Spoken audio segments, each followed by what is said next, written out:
नमस्कार साथियों। दोस्तों आपका बहुत बहुत स्वागत है आपके अपने YouTube channel refocus coaching Indore में।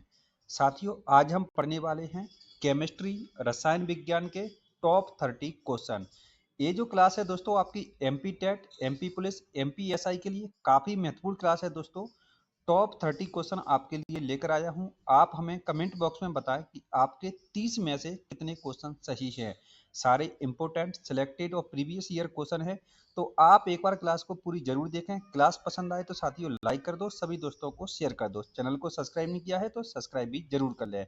स्टार्ट करते हैं अपने पहले क्वेश्चन के साथ। देखिए पहला क्वेश्चन क्या कह रहा है, काफी इंपोर्टेंट क्वेश्चन ला जाऊं साथियों कि नाभिकीय ऊर्जा के उत्पादन के लिए महत्वपूर्ण खनिजों में से एक है।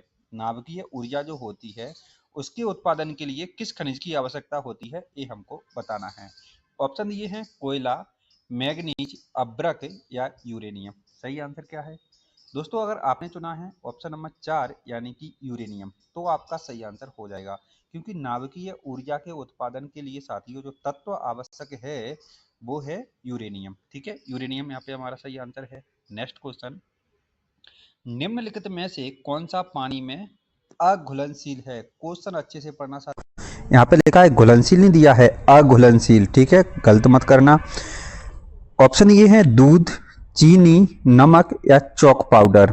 तो देखिए दूध तो क्या पानी में घुल जाता है, चीनी घुल जाती है, नमक घुल जाता है, जबकि ऑप्शन नंबर 4 यानी कि चॉक पाउडर ये पानी में अघुलनशील है। अगर आपने चुना है ऑप्शन नंबर 4 तो आपका आंसर सही है। नेक्स्ट क्वेश्चन, निम्नलिखित में से क्या एक अधातु है? ठीक है, यहाँ पे बताना है अधातु कौन सी है, धातु कौन सी है। ठीक है, तो आपको याद होना चाहिए कि धातु कौन सी है जो चमकदार होती हैं, आघात वर्धनीयता झिल जाती हैं दोस्तों, वो क्या होती हैं? धातु होती हैं, जिनमें तन्यता का गुण पाया जाता है। ठीक है, वो आपको याद रखना है। तो अधातु पूछा साथियों, एल्युमिनियम, मैग्नीशियम, पोटेशियम या नाइट्रोजन। सही आंसर है ऑप्शन नंबर 4 नाइट्रोजन। नाइट्रोजन एक अधातु है। ठीक है, एल्युमिनियम, मैग्नीशियम, पोटेशियम ये धातुएं हैं। क्वेश्चन नंबर 4, कपूर को गर्म करने पर कौन सा परिवर्तन होगा? हमको बताना है ठोस से सीधे गैस में, गैस से द्रव में, फिर द्रव से गैस में, या ठोस से नहीं द्रव से सीधे ठोस में, या द्रव से गैस में। कुछ जो ऑप्शन है वो आपको ध्यान से पढ़ना है। तो कपूर को गर्म करने पर दोस्तों क्या होता है, कपूर रहता है ठोस और इसको गर्म करते हैं तो ये द्रव में नहीं बदलता, सीधे गैस में बदल जाता है। ठीक है, ये किस में नहीं बदलता? ठोस से द्रव में नहीं बदलता, सीधे गैस में बदलता है। इसलिए कपूर को गर्म करने पर कौन सा परिवर्तन होता है? तो ठोस से गैस में परिवर्तन होता है, और ये जो क्रिया है वो ऊर्ध्वपातन कहलाती है। ठीक है, ये भी आपको याद रखना है कि कपूर को गर्म करने पर कौन सी क्रिया होती है, तो ऊर्ध्वपातन की क्रिया होती है, जिसमें ठोस से सीधे गैस में बदल जाता है। नेक्स्ट क्वेश्चन, तरल पदार्थ से गैस में परिवर्तन होने की क्रिया को क्या कहते हैं? ठीक है, तरल पदार्थ है, जैसे पानी है, तरल पदार्थ है और उससे गैस में परिवर्तन हो रहा है। ठीक है, किस में परिवर्तन हो रहा है? गैस में। याद रखना किसका पूछा साथियों? गैस में परिवर्तन पूछा है कि गैस में परिवर्तन की क्रिया क्या कहलाती है। ऑप्शन दिया है संघनन, बाष्पीकरण, निस्तारण या घनीकरण। क्या है आंसर साथियों? अगर आपने चुना है ऑप्शन नंबर 2 यानी कि बाष्पीकरण, ठीक है, तो आपका आंसर सही हो जाएगा। तरल पदार्थ से गैस में परिवर्तन की क्रिया बाष्पीकरण कहलाती है। जैसे पानी को गर्म करते हैं तो तरल पदार्थ से गैस में परिवर्तन हो जाता है, भाप बन जाती है, और वो क्रिया बाष्पीकरण कहलाती है। इस प्रकार से आप याद रख सकते हैं। नेक्स्ट क्वेश्चन, ये भी काफी इंपोर्टेंट है, इसको थोड़ा छोटा कर लेते हैं। हाँ, अब दिख रहा है पूरा। पदार्थ के दबाव या तापमान में परिवर्तन करने के कारण, कोई पदार्थ है उसके दबाव डाल दो उस पर, या तापमान में परिवर्तन करने के कारण गैस का द्रव में परिवर्तन हो रहा है। कोई गैस है और वो द्रव में बदल रही है। ठीक है, तो वो क्रिया क्या कहलाती है, ये हमको बताना है। परिवर्तन कहलाती है, संघनन कहलाती है, ऊर्ध्वपातन कहलाती है, या समीकरण कहलाती है। क्या है आंसर दोस्तों? अगर आपने चुना है ऑप्शन नंबर 2 यानी कि संघनन, ठीक है, तो सही है। जैसे कि बादल, ठीक है, बादल एक गैसीय अवस्था में रहते हैं और इनमें ये द्रव में बदल जाती हैं जब इनमें बरसात होती है, तो इनमें कौन सी क्रिया होती है? संघनन की क्रिया होती है। इस प्रकार से आप इसे याद रख सकते हैं। नेक्स्ट क्वेश्चन, अब इसको थोड़ा सा बड़ा कर लेते हैं। हाँ, जल चक्र में हिम और बर्फ सीधे वाष्प में परिवर्तित हो जाती हैं। ठीक है, कोई हिम है और बर्फ है, सीधे वाष्प में परिवर्तित हो गए ये। ठीक है, तो वो क्रिया क्या कहलाती है? ये भी हमको बताना है। जल चक्र में हिम और बर्फ सीधे वाष्प में परिवर्तन की क्रिया क्या कहलाती है? समीकरण, बाष्पीकरण, ऊर्ध्वपातन या संघनन। तो सीधे वाष्प बन रही है साथियों, तो वो बाष्पीकरण कहलाएगी। ठीक है, वाष्प बनना, बाष्पीकरण आपको याद रखना है। नेक्स्ट क्वेश्चन, ये भी काफी इंपोर्टेंट है। निम्नलिखित में से किसको एक विलयन के रूप में वर्गीकृत किया जा सकता है? इसमें से बताइए कौन सा एक विलयन है। ठीक है, हीरे को, लवण को, समुद्री जल को या कोयले को। ठीक है, विलयन क्या है बताइए। तो साथियों यहाँ पे जो आंसर है वो हो जाएगा समुद्री जल को। समुद्री जल को यहाँ पर एक विलयन के रूप में वर्गीकृत किया जा सकता है। आप हमें कमेंट बॉक्स में बताएं विलयन क्या होता है। ठीक है, आगे, एक कप पानी में फैलने वाले खाद्य रंग की एक बूंद किसका उदाहरण है? देखिए, एक कप पानी है और उसमें कोई खाने वाला रंग डाल दिया, जैसे बूंदी का रंग डाल दिया मान के चलो, तो यह किसका उदाहरण है? ये हमको बताना है। एक कप पानी में फैलने वाला खाद्य रंग की एक बूंद किसका उदाहरण है? परासरण का, विसरण का, रिसाव का या इनमें से कोई नहीं। क्या है आंसर? साथियों, अगर आपने चुना है ऑप्शन नंबर 2 यानी कि विसरण, तो आपका आंसर सही हो जाएगा। ठीक है, जो फैलने वाले रंग की बूंद है एक कप पानी में, वो किसका उदाहरण है साथियों? विसरण का उदाहरण है। नेक्स्ट क्वेश्चन, आधुनिक परमाणु सिद्धांत का जनक किसे माना जाता है? परमाणु सिद्धांत, आधुनिक परमाणु सिद्धांत। ठीक है, इस प्रकार से क्वेश्चन आया हुआ था। जॉन डाल्टन को, रदरफोर्ड को, मैरी क्यूरी को या रॉबर्ट बॉयल को। क्या है आंसर? साथियों, अगर आपने चुना है ऑप्शन नंबर 1 यानी कि जॉन डाल्टन, तो आपका आंसर सही हो जाएगा। आधुनिक परमाणु सिद्धांत का जनक जॉन डाल्टन को कहा जाता है। ठीक है, जॉन डाल्टन यहाँ पे सही आंसर हो जाएगा। इससे पहले अगर आपने अभी तक हमारा चैनल सब्सक्राइब नहीं किया है तो प्लीज सब्सक्राइब जरूर कर लें। आगे बढ़ते हैं, ये भी काफी इंपोर्टेंट क्वेश्चन है, इसको थोड़ा छोटा कर लेते हैं। हाँ, अब आएगा, भाप आसवन की किस तकनीक का उपयोग करके किस प्रकार के पदार्थ को अलग किया जाता है? ठीक है, किस प्रकार के पदार्थ को अलग किया जाता है ये हमको बताना है। भाप आसवन की तकनीक का उपयोग करके मोटे अनाज को, इलेक्ट्रॉनिक पदार्थ को, रंगीन पदार्थ को या भाप वाष्पशील पदार्थ को। तो साथियों यहाँ पे पूछा है भाप आसवन। ठीक है, आप समझ सकते हैं भाप आसवन एक विधि होती है। तो भाप आसवन की जो तकनीक है उससे किसको अलग करेंगे? तो जो पदार्थ वाष्पशील पदार्थ होते हैं, भाप वाष्पशील पदार्थ इसका आंसर हो जाएगा। ठीक है, जो पदार्थ भाप के द्वारा क्या हो जाते हैं? अलग हो जाते हैं, उनको भाप आसवन विधि द्वारा अलग किया जाता है। नेक्स्ट क्वेश्चन, न्यूट्रॉन की खोज निम्नलिखित में से किसने की थी? ये काफी इंपोर्टेंट है। न्यूट्रॉन की खोज, न्यूट्रॉन, इलेक्ट्रॉन, इनकी खोजें काफी पूछी जाती हैं। तो आज पहली क्लास थी केमिस्ट्री की, तो सारे इंपोर्टेंट क्वेश्चन में लेके आया। न्यूट्रॉन की खोज साथियों हमसे यहाँ पर पूछी गई है। चैडविक ने, गोल्डस्टीन ने, नील्स बोर ने या अर्नेस्ट रदरफोर्ड ने। बताइए सही आंसर क्या है?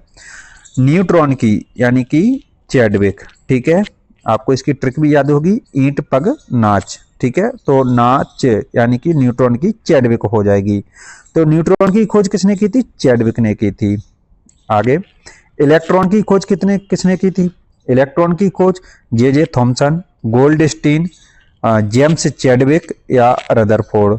तो ईंट यानी कि ई से हो जाएगा थॉमसन। ठीक है, जे थॉमसन, जे थॉमसन आप याद रखें। इलेक्ट्रॉन की खोज जे थॉमसन ने की थी, ये भी काफी इंपोर्टेंट है। ठीक है, प्रोटॉन की पूछे तो गोल्डस्टीन ने की थी। ब्रह्मांड में सर्वाधिक मात्रा में उपस्थित तत्व कौन सा है? ये भी काफी इंपोर्टेंट है कि ब्रह्मांड में सबसे ज्यादा मात्रा में कौन सा तत्व उपस्थित है। ऑप्शन दिए हैं हाइड्रोजन, हीलियम, ऑक्सीजन या कार्बन डाइऑक्साइड। सही आंसर हो जाता साथियों यहाँ पे हाइड्रोजन। ठीक है, हाइड्रोजन यहाँ पे सही है। कितनी परसेंट है ये? तो 78% दोस्तों ये पाई जाती है ब्रह्मांड में। ठीक है, हाइड्रोजन और हीलियम, ठीक है, ये दोनों में संघनन की क्रिया होती है। इसके कारण जो सूर्य है उसमें ऊर्जा उत्पन्न होती है। तो ब्रह्मांड में सर्वाधिक मात्रा में उपस्थित तत्व हाइड्रोजन एकदम सही आंसर हो जाएगा। आवर्त सारणी का प्रथम तत्व कौन सा है, बताइए। ये काफी इंपोर्टेंट है कि आवर्त सारणी का प्रथम तत्व कौन सा है। हाइड्रोजन, हीलियम, ऑक्सीजन या मीथेन। सही आंसर क्या है? अगर आपने चुना है ऑप्शन नंबर 1 तो आपका आंसर सही हो जाएगा, ठीक है। आवर्त सारणी का प्रथम तत्व कौन सा साथियों? हाइड्रोजन यहाँ पे हमारा सही आंसर है। नेक्स्ट क्वेश्चन, हाइड्रोजन की बात की जा रही है। तो एक हाइड्रोजन परमाणु का द्रव्यमान इलेक्ट्रॉन के द्रव्यमान का कितना गुना होता है? इसी प्रकार से क्वेश्चन आया हुआ था, इसको आप दोबारा से पढ़ें। एक हाइड्रोजन का परमाणु द्रव्यमान पूछा है कि इसका हाइड्रोजन का परमाणु जो द्रव्यमान है इलेक्ट्रॉन के द्रव्यमान का कितना गुना होता है, ठीक है। 1000 गुना, 5000 गुना, 1837 गुना या 8000 गुना। तो हाइड्रोजन का परमाणु का जो द्रव्यमान है साथियों इलेक्ट्रॉन के द्रव्यमान का 1837 गुना होता है जी, याद रखना। इलेक्ट्रॉन के द्रव्यमान का ये 1837 गुना होता है। 1837 यहाँ पे सही आंसर हो जाएगा। नेक्स्ट क्वेश्चन, निम्नलिखित में से कौन धन आवेशित नहीं है, ठीक है। आपको याद रखना है कि कौन धन आवेशित नहीं है। यहाँ पे धन आवेशित याद रखना, इसको आवेशित नहीं है, ठीक है। हीलियम नाभिक, अल्फा कण, इलेक्ट्रॉन या प्रोटॉन। बताइए सही आंसर क्या है। अगर आपने चुना है साथियों ऑप्शन नंबर 3 यानी कि इलेक्ट्रॉन, तो इलेक्ट्रॉन पर धन आवेश नहीं होता है, इलेक्ट्रॉन पर ऋण आवेश होता है। आपने ऐसे देखा होगा, इलेक्ट्रॉन को ई से दर्शाते हैं और इस पर हमेशा ऋण आवेश होता है। तो इलेक्ट्रॉन पर ऋण आवेश यहाँ पे सही आंसर हो जाएगा। इलेक्ट्रॉन पर धन आवेश नहीं होता है। आगे बढ़ते हैं। नेक्स्ट क्वेश्चन कह रहा साथियों, निम्नलिखित में से अर्नेस्ट रदरफोर्ड ने किन कणों को सोने की पन्नी पर टकराया था? ये पन्नी का लेना, इसको पन्नी, ठीक है साथियों, क्या है? पन्नी है। तो किस कणों को सोने की पन्नी पर टकराया था ये हमको बताना है। अल्फा कणों को, बीटा कणों को, गामा कणों को या इलेक्ट्रॉन को। बताइए सही आंसर क्या है। इसी प्रकार से क्वेश्चन आया था साथियों कि जो रदरफोर्ड थे उसने सोने की पन्नी पर किन कणों की बमबारी की थी, ये हमको बताना है। अल्फा कणों की, बीटा की, गामा की या इलेक्ट्रॉन की। सही आंसर क्या है? अल्फा कणों की, ठीक है। अल्फा कणों की बमबारी की थी इन्होंने सोने की पन्नी पर, ठीक है। अल्फा कणों यहाँ पे आपको याद रखना है। किसके अतिरिक्त सभी परमाणुओं के केंद्र में न्यूट्रॉन होते हैं? हमको बताना है कि इसमें से एक जो तत्व है उसके परमाणुओं के केंद्र में न्यूट्रॉन होते हैं, ठीक है। बताना कौन है एक के अतिरिक्त। ऑक्सीजन, नाइट्रोजन, हाइड्रोजन या कार्बन। क्या आंसर है? क्वेश्चन को दोबारा से पढ़ लेना। किसके अतिरिक्त, यानी कि इनमें से एक ऐसा है जिसके परमाणु के केंद्र में न्यूट्रॉन होते हैं। किसके अतिरिक्त? ऑप्शन ये है ऑक्सीजन, नाइट्रोजन, हाइड्रोजन या कार्बन। सही आंसर हो जाएगा साथियों यहाँ पे हमारा हाइड्रोजन। हाइड्रोजन के अतिरिक्त सभी परमाणुओं के केंद्र में न्यूट्रॉन होते हैं। इसके बारे में और भी जानकारी ले लेते हैं। तो साथियों हाइड्रोजन के अतिरिक्त सभी के केंद्र में न्यूट्रॉन उपस्थित होते हैं, ठीक है। हाइड्रोजन के केंद्र में न्यूट्रॉन उपस्थित नहीं होते हैं। हाइड्रोजन के अतिरिक्त सभी के केंद्र में न्यूट्रॉन उपस्थित होते हैं। हाइड्रोजन के नाभिक में केवल प्रोटॉन होता है, इसके में प्रोटॉन होता है, न्यूट्रॉन नहीं होता है। याद रखना है कि हाइड्रोजन के नाभिक में साथियों न्यूट्रॉन नहीं होता है, केवल क्या होता है? प्रोटॉन होता है। और हाइड्रोजन आवर्त सारणी का प्रथम तत्व है, ये भी आपको याद रखना है। आवर्त सारणी का प्रथम तत्व कौन सा है? तो हाइड्रोजन है। हाइड्रोजन के नाभिक में केवल प्रोटॉन होता है, न्यूट्रॉन नहीं होता है। याद रखना, इंपोर्टेंट है। नेक्स्ट क्वेश्चन, नाइट्रोजन का परमाणु क्रमांक कितना है? ठीक है, नाइट्रोजन का परमाणु क्रमांक कितना है? ऑप्शन दिया है 5, 6, 7 या 8। सही आंसर हो जाता है 7। नाइट्रोजन का परमाणु क्रमांक 7 है, ठीक है। नेक्स्ट क्वेश्चन, इससे पहले दोस्तों अगर आपने हमारा चैनल अभी तक सब्सक्राइब नहीं किया है तो प्लीज सब्सक्राइब कर लीजिए। क्लास पसंद आए तो लाइक कर दीजिए, सभी दोस्तों को शेयर कर दीजिए। क्या था क्वेश्चन? नाइट्रोजन का परमाणु क्रमांक, तो 7 आंसर लगा दिया हमने। अब पूछा है परमाणु क्रमांक के अलावा परमाणु द्रव्यमान कितना है। तो नाइट्रोजन का परमाणु द्रव्यमान पूछा है, तो साथियों जो परमाणु क्रमांक होता है उसका दुगना होता है परमाणु द्रव्यमान। ठीक है, परमाणु द्रव्यमान परमाणु क्रमांक का दुगना होता है। तो नाइट्रोजन का परमाणु क्रमांक था 7, तो इसका द्रव्यमान कितना हो जाएगा 14। ठीक है, परमाणु द्रव्यमान कितना हो जाएगा 14, यहाँ पे हमारा सही आंसर हो जाएगा। ये काफी इंपोर्टेंट क्वेश्चन है, इसको आपको याद रखना है कि प्रोटियम, ड्यूटेरियम, ट्राइटियम किसके प्राकृतिक समस्थानिक हैं। ये काफी इंपोर्टेंट है। प्रोटियम, ड्यूटेरियम, ट्राइटियम किसके प्राकृतिक समस्थानिक हैं, ये हमको बताना है। हाइड्रोजन, कार्बन, नाइट्रोजन या सोना। सही आंसर हो जाता है हाइड्रोजन। ये हाइड्रोजन के समस्थानिक है साथियों। ठीक है, किसके, हाइड्रोजन के समस्थानिक हैं प्रोटियम, ड्यूटेरियम और ट्राइटियम। इनको याद रखना, ये इंपोर्टेंट है। कार्बन के कितने प्राकृतिक समस्थानिक हैं, कार्बन के पूछे हैं। कार्बन के कितने प्राकृतिक समस्थानिक हैं, तो कार्बन के 3 प्राकृतिक समस्थानिक हैं। कौन कौन से हैं वो भी हम देख लेते हैं। तो कार्बन के 3 प्राकृतिक समस्थानिक होते हैं जिनके नाम हैं कार्बन 12, कार्बन 13 और कार्बन 14। ठीक है, कार्बन के 3 प्राकृतिक समस्थानिक हैं कार्बन 12, कार्बन 13 और कार्बन 14। इतना आपको याद रखना है। नेक्स्ट क्वेश्चन, रेडियो धर्मता की एसआई इकाई क्या है। ठीक है, रेडियो धर्मता की एसआई इकाई पूछी है। डेसिबल, एम्पियर, कोबाल्ट या बेकुरल। आपने क्या चुना है, अगर आपने चुना है ऑप्शन नंबर 4 यानी कि बेकुरल, तो आपका आंसर सही हो जाएगा। रेडियो धर्मता की एसआई इकाई बेकुरल होती है। लोहे पर जंग की अवक्रिया के कारण लगता है। लोहे पर जंग किस अवक्रिया के कारण लगता है, ये हमको बताना है। लोहे पर जंग किस अवक्रिया के कारण लगता है। अपचयन, उपचयन, संक्षारण या रेडॉक्स। साथियों ध्यान से लगाना इसका आंसर। लोहे पर जंग की अवक्रिया जो कारण होता है वो रेडॉक्स अवक्रिया के कारण लगता है। ठीक है, रेडॉक्स अवक्रिया लगाना है आपको। रेडॉक्स यहाँ पे सही आंसर हो जाएगा। लोहे पर जंग लगने के लिए किस अवस्था का होना आवश्यक है। ठीक है, ऑक्सीजन की अनुपस्थिति में जंग नहीं लगेगी। ठीक है, पानी की अनुपस्थिति में भी नहीं लगेगी, कार्बन डाइऑक्साइड की उपस्थिति में जंग नहीं लगेगी। और जंग लगने के लिए क्या आवश्यक है, तो ऑक्सीजन की उपस्थिति भी आवश्यक है। ठीक है, ऑक्सीजन की उपस्थिति होना आवश्यक है। क्वेश्चन को ध्यान से पढ़ना, तो ऑप्शन के हिसाब से ऑक्सीजन की उपस्थिति यहाँ पे आवश्यक हो जाएगा। नेक्स्ट क्वेश्चन, लोहे पर जंग लगना उदाहरण है, किसका उदाहरण है। क्षरण का, ज्वलन का, द्रवण का या बाष्पीकरण का। तो लोहे पर जंग लगेगी तो साथियों क्या होगा, क्षरण होगा। ठीक है, क्या होगा, क्षरण होगा। क्षरण यहाँ पे सही आंसर हो जाएगा। लोहे पर जंग लगना क्षरण का उदाहरण है। निम्नलिखित में से कौन सा सर्वाधिक अभिक्रियाशील धातु है, बताइए सर्वाधिक अभिक्रियाशील धातु कौन सी है इनमें से। सोना, लोहा, सोडियम या मैग्नीशियम। सर्वाधिक अभिक्रियाशील धातु, सर्वाधिक, इसमें तुरंत इसमें आग लग जाती है, ये मान के चलो आप। सही आंसर हो जाता है सोडियम में। ठीक है, सोडियम सर्वाधिक अभिक्रियाशील धातु है। लोहे को जंग से बचाने के लिए किसकी परत चढ़ाई जाती है, काफी इंपोर्टेंट है।